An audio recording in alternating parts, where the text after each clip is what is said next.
भाइयों और बहनों, वनवासी का मतलब जानते हो आप? कोई बता सकता है मुझे यहां पे वनवासी का क्या मतलब होता है? कोई बता सकता है? अच्छा, आदिवासी का क्या मतलब होता है? बताइए बताइए, आप बताइए, आदिवासी का क्या मतलब होता है? मैं आपको बताता हूं। आदिवासी का मतलब, और आदिवासी युवाओं को यह अच्छी तरह सुनना चाहिए, आदिवासी का मतलब वो लोग जो हिंदुस्तान के पहले मालिक थे। मतलब ये जो पूरी जमीन दिख रही है आपको, ये जो जमीन है, ये सबसे पहले आदिवासी वर्ग की जमीन हुआ करती थी। हिंदुस्तान में सबसे पहले आदिवासी हुआ करते थे। भाइयों और बहनों, इस शब्द के अंदर बहुत गहरी बात छुपी हुई है। आदिवासी का मतलब इस जमीन पे, इन जंगलों पे, जल पर आदिवासियों का पहला हक बनता है। सही बात? मतलब पहले मालिक आप। अब बीजेपी और नरेंद्र मोदी ने नया शब्द पता नहीं कहां से ढूंढ के लाए हैं, वनवासी। वनवासी का मतलब वो लोग जो जंगल में रहते हैं।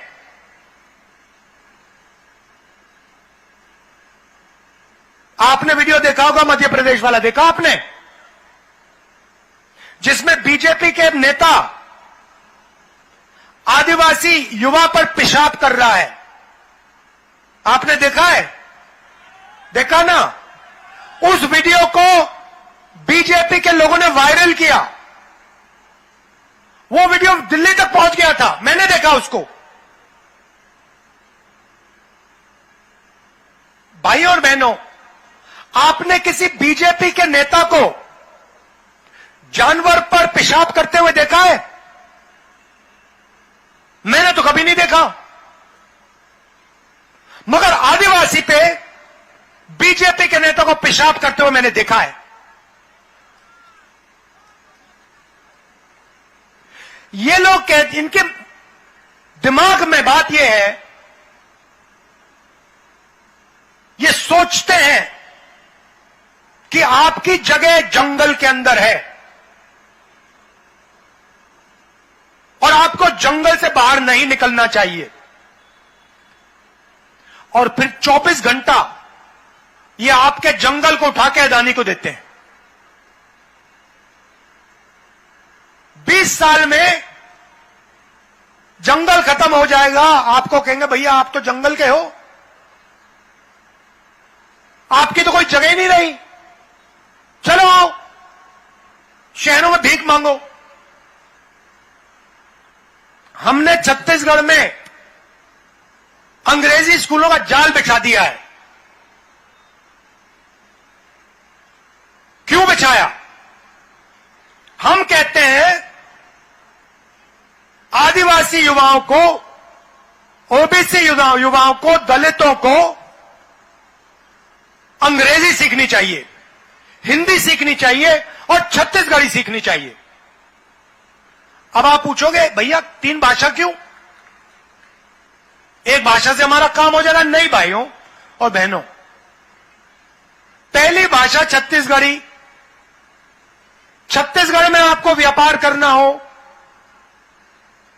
छत्तीसगढ़ में आपको किसी से बात करनी हो, छत्तीसगढ़ी काम आएगी। आप यूपी गए, दिल्ली गए, बिहार गए, वहां पे हिंदी चलेगी। सही बात है। मगर मजे की बात सुनो, और मान लो अगर आदिवासी बच्चा या ओबीसी बच्चा कहे कि यार मैं तो अमेरिका जाना चाहता हूं, मैं तो अमेरिका की किसी बड़ी कंपनी में काम करना चाहता हूं, या मैं कंपनी खोलकर अमेरिका में अपना माल बेचना चाहता हूं, तो कौन सी भाषा चलेगी भाइयों बहनों? हिंदी चलेगी? छत्तीसगढ़ी चलेगी? अंग्रेजी चलेगी? तो हम कहते हैं हिंदी सीखनी है, सीखो, छत्तीसगढ़ी सीखो, अंग्रेजी सीखो। वो कहते हैं जंगल में रहते हो, अंग्रेजी की क्या जरूरत? यह फर्क है। हम चाहते हैं कि आपके बच्चे कोई भी सपना देखें, उसको वो पूरा कर पाए। हम चाहते हैं कि आदिवासी बच्चा एक दिन हवाई जहाज को देखे और कहे कि भाई मैं पायलट बनना चाहता हूं, मैं हवाई जहाज उड़ाना चाहता हूं, और उसको वो मौका मिले। बच्चा एक दिन कहे मैं बिजनेस चालू करना चाहता हूं, व्यापार करना चाहता हूं, कंपनी खोलना चाहता हूं, सपना पूरा हो। आदिवासी बच्चा कहे, पिछड़ा बच्चा कहे मैं इंजीनियर बनना चाहता हूं, दलित बच्चा कहे मैं डॉक्टर बनना चाहता हूं, सारे के सारे सपना पूरा कर पाए। बीजेपी चाहती है, अच्छा मजे की बात सुनो, बीजेपी नेता आते हैं, आपसे कहते हैं भाइयों और बहनों अंग्रेजी मत पढ़ो, छत्तीसगढ़ी मत सीखो, हिंदी पढ़ो। आप एक दिन काम करो, खैर मिलते तो आपसे हैं नहीं, मारे एक बार कोई बीजेपी नेता हाथ आ जाए तो उससे पूछना भैया एक बात बताओ, आप हमें कह रहे हो कि हमें अंग्रेजी नहीं सीखनी चाहिए, हमें हिंदी सीखनी चाहिए, आपके जो बच्चे हैं क्या वो हिंदी मीडियम में जाते हैं या अंग्रेजी मीडियम में जाते हैं? पता लगेगा सारे के सारे बीजेपी के नेता इंग्लिश मीडियम स्कूल में पढ़ते हैं, अमेरिका में जाके यूनिवर्सिटी करते हैं, लंदन में जाके पढ़ाई करते हैं और वहां पे व्यापार करते हैं। और ये चाहते हैं कि हमारे आदिवासी भाइयों बहनों, ओबीसी बच्चे, दलित बच्चे को यह मौका ना मिल जाए। ये उनमें हम में फर्क है। अब मैं आपसे पूछता हूं, वो समय आपको याद होगा जब छत्तीसगढ़ में आदिवासियों पर गोली चलती थी, जब आपके बच्चों को इनकाउंटर किया जाता था, आपको याद है वो समय जब बीजेपी का यहां राज था? बीजेपी का राज था तो तेंदुपत्ता कितने का मिलता था? कितने का देते थे आप? 2000 रुपए का। आज कितने का है? 4000। और हम आपको 4000 रुपए बोनस देने जा रहे हैं उसके लिए। अब नरेंद्र मोदी जी कहते हैं, नहीं कि आपने क्या कहा शब्द? मोदी की गारंटी। मोदी की गारंटी बोली ना? मोदी की गारंटी का मतलब 100% झूठ है। जो भी प्रधानमंत्री कह रहा है मैं आपको गारंटी लेके कह सकता हूं कि झूठ बोल रहा है। जो आदमी देश को कह सकता है कि इस देश में जात ही नहीं है, मैं गारंटी के कह रहा हूं, सारे के सारे शब्द जो उनके मुंह से निकल रहे हैं वो झूठ है। 15 लाख रुपए हर बैंक अकाउंट में, सच या झूठ? नोटबंदी से काला धन मिट जाएगा, सच या झूठ? किसान बिल से किसानों का फायदा होगा, सच या झूठ? जीएसटी से छोटे व्यापारियों का फायदा होगा, सच या झूठ?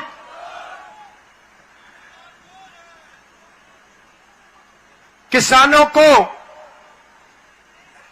धान के लिए छत्तीसगढ़ में 2,500 रुपए मिलेंगे, सच या झूठ? छत्तीसगढ़ के किसानों का कर्जा माफ होगा, सच या झूठ? सच किसने बोला, झूठ किसने बोला? झूठ नरेंद्र मोदी ने बोला, सच कांग्रेस पार्टी और राहुल गांधी ने बोला। अच्छा भैया, एक और बात बताओ, आज धान के लिए किसान को कितना मिलता है? 2,500 मिलता है। 2,500 मिल रहा है मार्केट में आजकल। 2,500 मिल रहा है आपको? कितना मिल रहा है? 2,640। यह आपने हमसे मांगा? आपने कहा कि हमें 2,640 चाहिए? नहीं, ऑटोमेटिक हमने कर दिया, बिना पूछे। किसी किसान ने नहीं पूछा। हमने कहा 2,500 कम है, 2,640 हो जाएगा। और मैं आपको स्टेट से कह रहा हूं, यह बढ़ता जाएगा, रुकेगा नहीं है। छत्तीसगढ़ के किसानों, यह 3,000 से ज्यादा जाएगा, जाता जाएगा, क्योंकि हम आपके दिल की बात, आपकी चोट, आपका दर्द समझते हैं।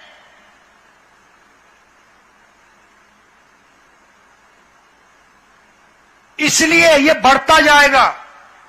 23,000 करोड़ रुपए हमने छत्तीसगढ़ के किसानों को किसान न्याय योजना में दिया है। भाई और बहनों, आपने मांगा नहीं, आपने हमें यह नहीं कहा कि 23,000 करोड़ रुपए छत्तीसगढ़ के किसान को दो। नहीं, हमने कहा नहीं भैया, हमें देना है। क्यों, मैं बताता हूं।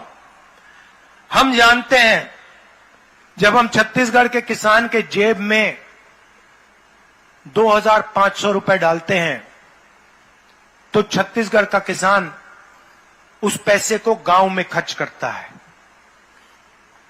अमेरिका में खर्च नहीं करता, जापान में खर्च नहीं करता, अदानी जैसे दुबई में खर्च नहीं करता। छत्तीसगढ़ के गांव में किसान उसका प्रयोग करता है। हम आज 7,000 रुपए मजदूर को दे रहे हैं, चुनाव के बाद 10,000 रुपए हो जाएगा, लिख लो। क्यों? क्योंकि हम जानते हैं, जब हम किसान के जेब में पैसा डालते हैं, मजदूर के जेब में पैसा डालते हैं, वो एकदम जाके उस पैसे को खर्च करता है। कहां खर्च करता है?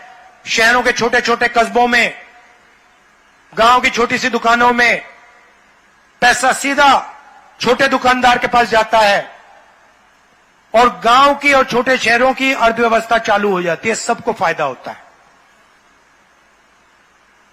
जब नरेंद्र मोदी जी की सरकार आती है, रमन सिंह की सरकार आती है, वो किसान को 1 रुपया नहीं देते, मजदूर को 1 रुपया नहीं देते, मनरेगा बंद कर देते हैं।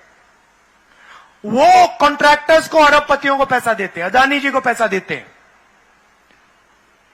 कॉन्ट्रैक्टर्स, बड़े बड़े कॉन्ट्रैक्टर्स क्या करते हैं? पैसे को लंदन भेज देंगे, जापान भेज देंगे, अमेरिका भेज देंगे, आपको कोई फायदा नहीं होता। हम गरीबों को पैसा देते हैं, किसानों को देते हैं, मजदूरों को देते हैं। और जब हम किसानों, मजदूरों को देते हैं, छोटे व्यापारियों को मिलता है। यहां छोटे व्यापारी भाई हैं, मुझे बता दो, जीएसटी से फायदा हुआ?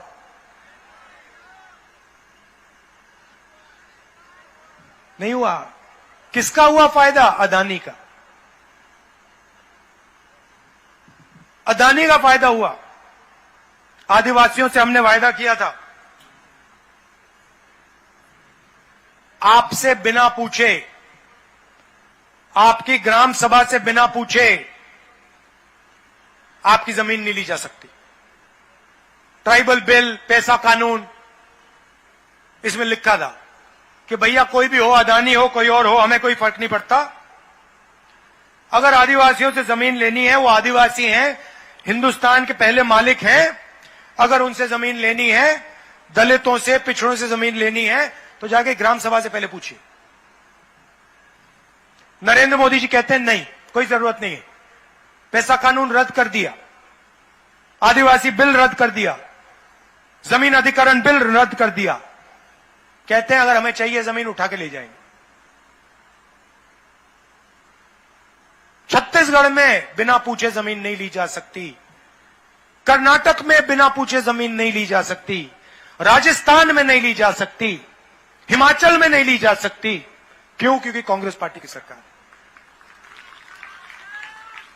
भाई और बहनों, गुजरात में अदानी को जितनी भी जमीन चाहिए,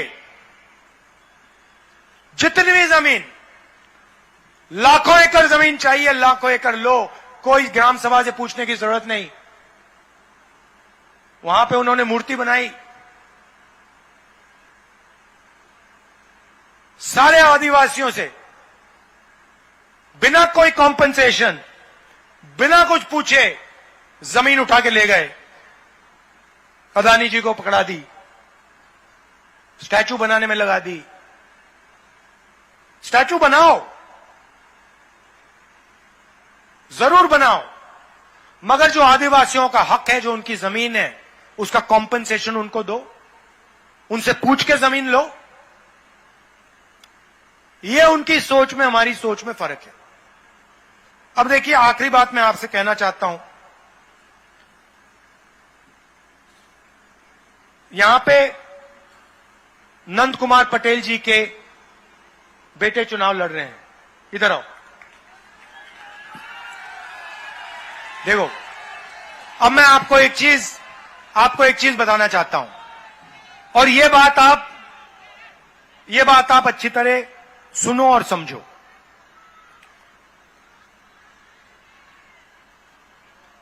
इनके पिता की हत्या की गई, इनके पिता शहीद हैं, सही बात, ये पूरा छत्तीसगढ़ मानता है।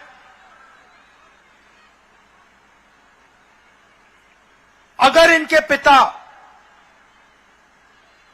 की मृत्यु नहीं होती तो इनके पिता आज चीफ मिनिस्टर होते। यह सच्चाई है। अब मैं आपको इनके पिता के बारे में कुछ कहना चाहता हूं। मैंने कांग्रेस पार्टी में बहुत नेता देखे हैं, बहुत नेता देखे हैं। नंद कुमार पटेल कांग्रेस पार्टी का एक सबसे अच्छा सिपाही था।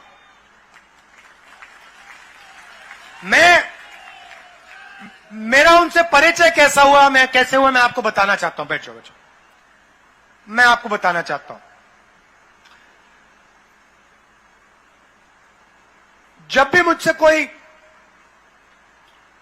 मिलने आते थे या आते हैं, तो मैं थोड़ा उनके बारे में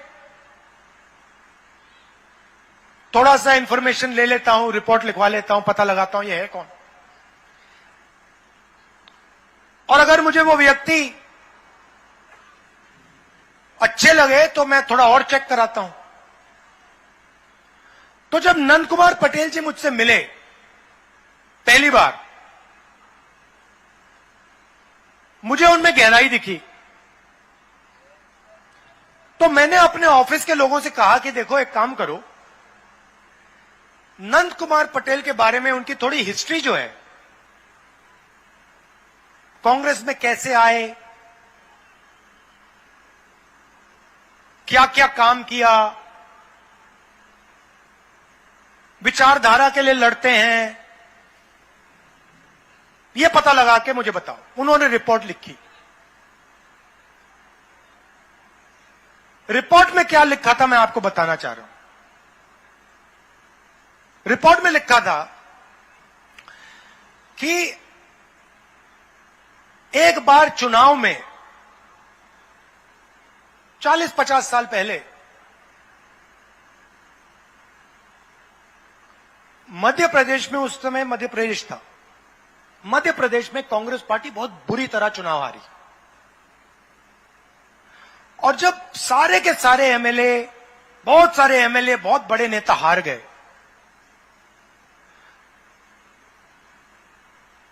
तो कांग्रेस के जो सीनियर नेता थे, इंदिरा गांधी जी थी, उन्होंने लिस्ट निकलवाई कि भैया पोलिंग बूथ में कौन से पोलिंग बूथ में कांग्रेस पार्टी हारी है और कौन से पोलिंग बूथ में कांग्रेस पार्टी जीती है। तो आंकड़े निकाले गए और एक पोलिंग बूथ में, पूरे प्रदेश में कांग्रेस पार्टी हार गई, एक पोलिंग बूथ में 100% वोट कांग्रेस को मिला।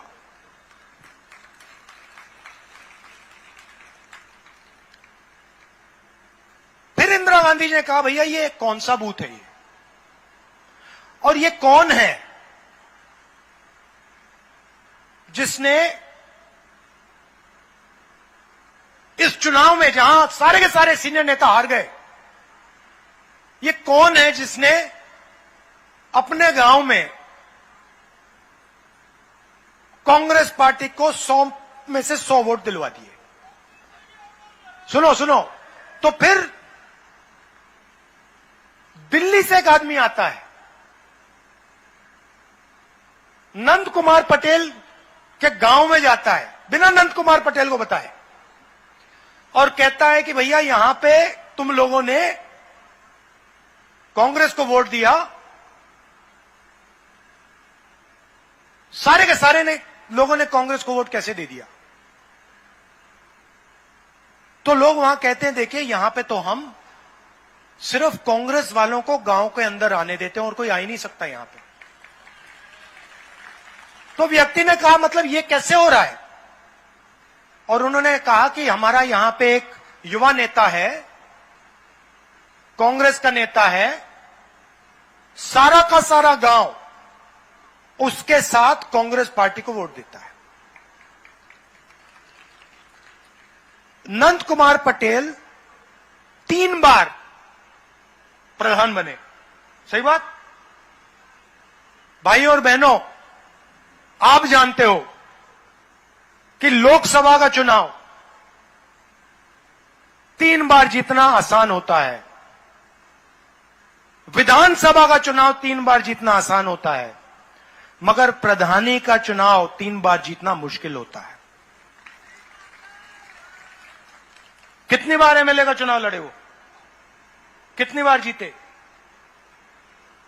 3 बार प्रधानी, 3 बार जीते। 5 बार एमएलए का चुनाव, 5 बार जीते। और खून में कांग्रेस पार्टी की विचारधारा थी।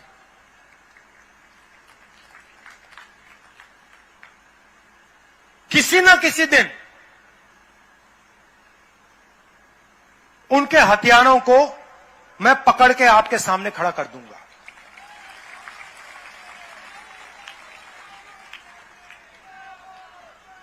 यह मैं आपसे इसलिए कह रहा हूं क्योंकि नंद कुमार पटेल के साथ अन्याय हुआ। मैं आमतौर से चुनाव के भाषण में ऐसी बात नहीं बोलता हूं। मैं ये बात आपके सामने इसलिए रख रहा हूं क्योंकि नंद कुमार पटेल के बेटे चुनाव लड़ रहे हैं और मैं चाहता हूं कि आप इनको भारी बहुमत से, पूरा दम लगा के यहां चुनाव जिताएं। धन्यवाद। जय हिंद। बहुत बहुत धन्यवाद राहुल जी।